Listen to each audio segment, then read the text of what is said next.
Stop compromising on sleep. This may be the latest and possibly the dumbest trend in kind of entrepreneurial, influencery type people.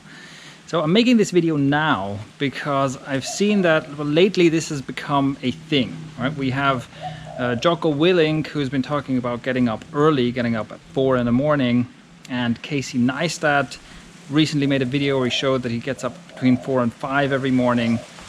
And this has kind of been spreading around, right? This idea of getting up super early to get in more productive hours in your day. What's usually missing from this is the other side of the day where you go to bed at 8 p.m. in order to get enough sleep. So in this video, I want to provide a bit of a counterpoint to this idea. And I want to tell you about 3 things. First, why the idea of sleeping less and getting up earlier in order to add more productive hours to your day is a completely false economy. Second, why it is the opposite of thinking like a boss or thinking like an entrepreneur. And third, what I recommend you do instead. So on the face of it, it makes sense, right? You wake up super early in the day, and that gives you uninterrupted, potentially productive hours that you otherwise spend sleeping. And while you're sleeping, you're not being productive, right? You're not grinding and hustling and working on your business. But here's the thing, this is false economy, because sleep is positively correlated with everything that makes you productive and everything that also makes you in general a healthy and happy human being. And the lack of sleep is negatively correlated with all those things. Essentially, sleeping is a bit like recharging the batteries on an electric vehicle. It's not like filling the gas tank on a car, right? It's not something you can just do very quickly. It's something that takes some time. But it creates this total false economy, because essentially what you're doing is, if you cut down on sleep like this, then you're not fully recharging your car, which means that for most of the next day, instead of driving the car, you're pushing it because it's out of juice. But at the same time, of course, it feels like you're working super hard because you are moving forward. You're moving forward perhaps during those 4 hours where you'd normally be sleeping. But it's false economy because you're trading in 4 hours of sleep against 4 hours of going at an absolutely crawling pace. And not just that, but sleep deprivation means that for most of the day, if not all of the day, you'll be going at a super slow pace instead of actually driving. So essentially, if you think about 2 people, each have an electric vehicle, one of them refuses to fill it up for more than half an hour at a time, the other one always recharges it fully, well, who's going to get further? Of course, the person who doesn't recharge their vehicle is working harder. Of course, they're suffering more, they're hustling and grinding and 24/7ing more, but is that the point?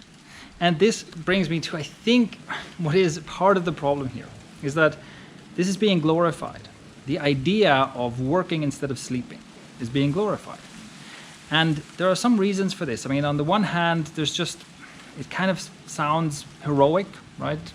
And I've talked about this as well. Look, I'm maybe partially guilty. I've talked about the grind, I've talked about hustling and not sleeping and all this kind of stuff. But I've also importantly talked about escaping the grind. Because the thing is, as an entrepreneur, you have to have the ability to get through some really hard times and some really intense times. You know, maybe you're launching a product and everything goes wrong. It's happened to me a couple of times. And then it's really good to have that capacity, of pushing through. But this is something that, you know, maybe you do a week, maybe 2 weeks at a time at the most. And there's another thing, which is, I think, you know, there's some famous or well-known CEOs of huge companies who talk about how they don't sleep and work instead, basically. And I think there's an element of justification there, right? So I'm getting paid 1 million times more than the people working for me. Why is that? Well, you know, I'm just operating on a totally different level. You see, I don't sleep, I work 18 hours a day. I'm so next level. That's why I get paid so much. There's an element of kind of having to justify what is clearly not quite right. And then of course on social media, right, because it seems kind of cool, because it seems kind of heroic, a lot of people are portraying themselves as if they're doing this, but of course they're not actually doing it. Or they want to be doing it and they exaggerate and all this kind of stuff, right? Now the thing is, I'm not necessarily calling people like Casey Neistat or Jocko Willink liars. The thing is, a tiny fraction of the population can actually thrive on around 4 hours of sleep a day. But this is less than 1% of the population. This is far less than 1%, and we don't really know yet why this even happens.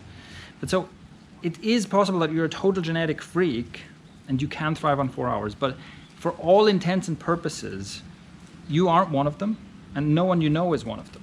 Right? It's really a very extremely rare outlier. So maybe, yes, maybe some of these people who are talking about this, they actually work on 4 hours a day, and they're like, well, why don't you just sleep less and get more hours to work, right? But for the vast majority of us, basically for all of us, this does not work. My second point is that doing this, compromising on your sleep, is the opposite of thinking like a boss. It's the opposite of thinking like an entrepreneur. First of all, because you probably started entrepreneurship because you wanted to escape the rat race, because you wanted to escape this thing of, grinding and directly exchanging hours for income and keeping up with the Joneses and all this. But compromising on your sleep is, first of all, keeping up with this who hustles harder competition, which, come on, who wants to do that? And secondly, it is exactly the wrong mindset. It's the mindset of, I have to get more hours in the day in order to increase my income. Yes, okay, when you start as an entrepreneur, you probably have to go through a period where you work harder than you would have worked in a job, right? You have to kind of get that launch momentum together, and it can be really difficult, and it can cost a lot of time and energy.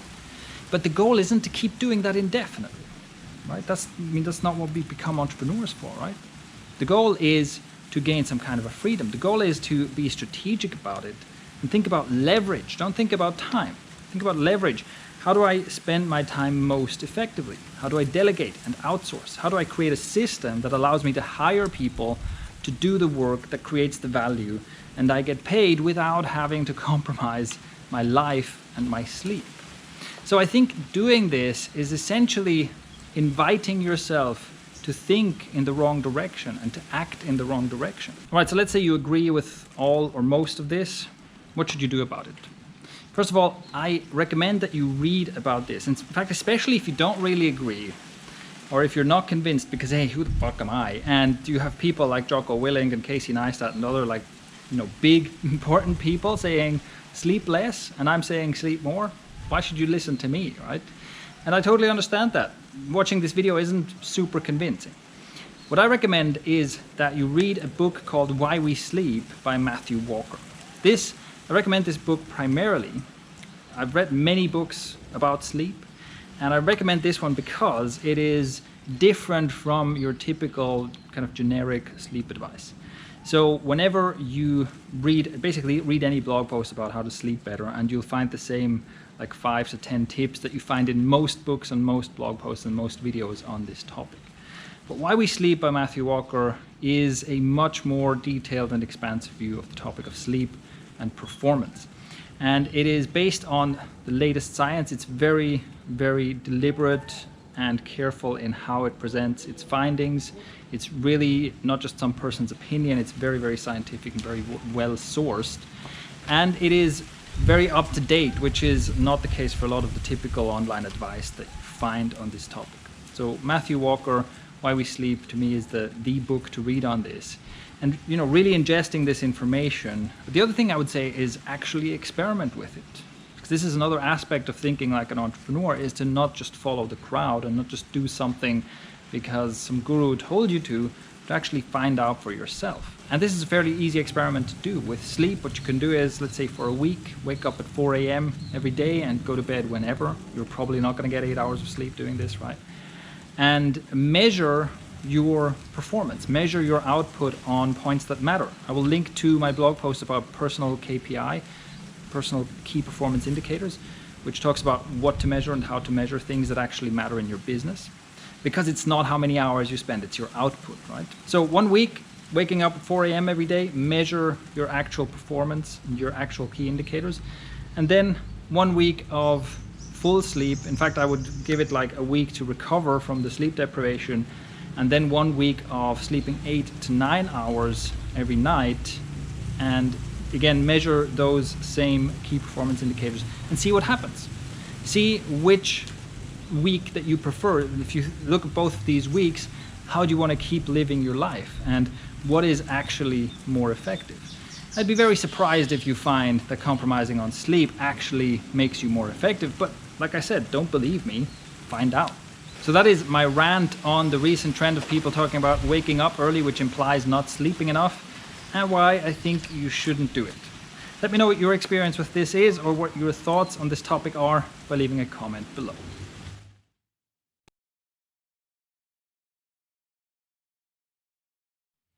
So since you're still watching, I have a few more notes on this, especially if you like reading. There's a couple of other books that are interesting.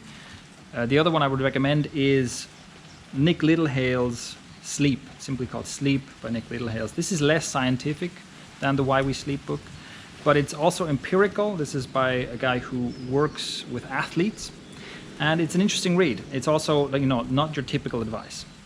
The other thing that I think is often missing from your typical advice about how to optimize sleep is the factor of commitment. So what I've noticed is, if you just Google, how to sleep better, you will immediately find articles that all talk about the same thing. You should have a dark, quiet room that is cool, and you should keep away your devices, and you should avoid blue light in the evening, and so on and so forth. Right? There's a bunch of tips that you'll find everywhere.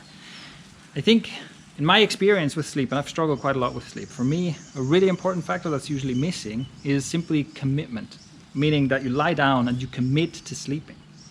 And reading books about why sleep is important helps for me, right? Because then I'm convinced I really should do this for myself.